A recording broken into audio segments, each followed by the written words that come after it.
Hi friends, வணக்கம். இன்றைக்கி நம்ம வீடியோவில் சூப்பரான பெருமாள் கோயிலெல்லாம் கொடுப்பாங்க பார்த்தீங்களா, அந்த பருப்பு உளுந்து மிளகு போட்டு வடை செஞ்சு கொடுப்பாங்க. அந்த வடையை தான் நம்ம இந்த வீடியோவில் செய்ய போகிறோம்.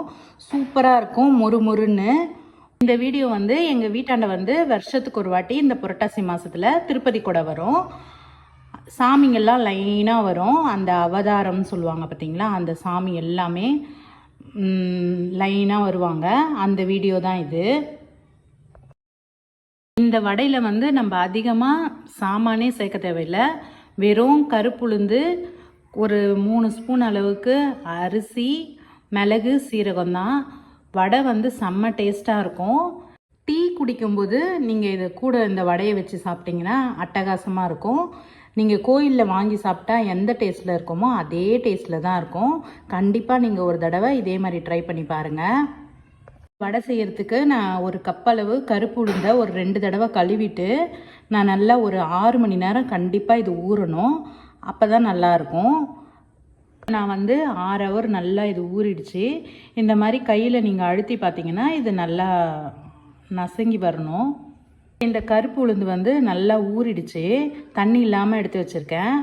பச்சரிசி ஒரு 3 ஸ்பூன் அளவுக்கு நான் ஒரு 1/2 ஹவர் நல்லா ஊற வச்சு அதையும் நான் தண்ணி இருத்துடுறேன்.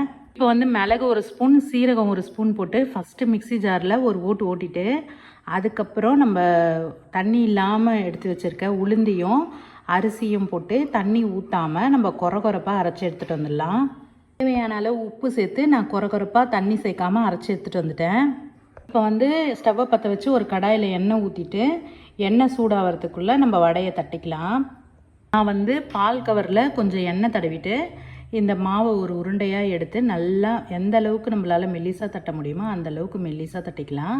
நீங்கள் வாழை இலை இருந்தால் கூட நீங்கள் யூஸ் பண்ணிக்கலாம். நான் பால் கவரில் நல்லா மெல்லிசாக தட்டிக்கிறேன்.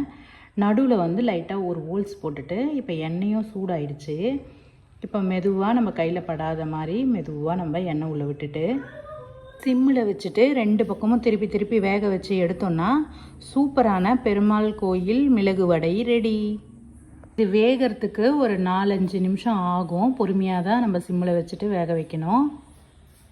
வடை சூப்பராக ரெடி ஆகிடுச்சு. இந்த வீடியோ உங்களுக்கு பிடிச்சிருந்தா லைக் பண்ணுங்கள், ஷேர் பண்ணுங்கள், கமெண்ட் பண்ணுங்கள். இடிச்ச மிளகு சேனலை சப்ஸ்கிரைப் பண்ணுங்கள் ஃப்ரெண்ட்ஸ்.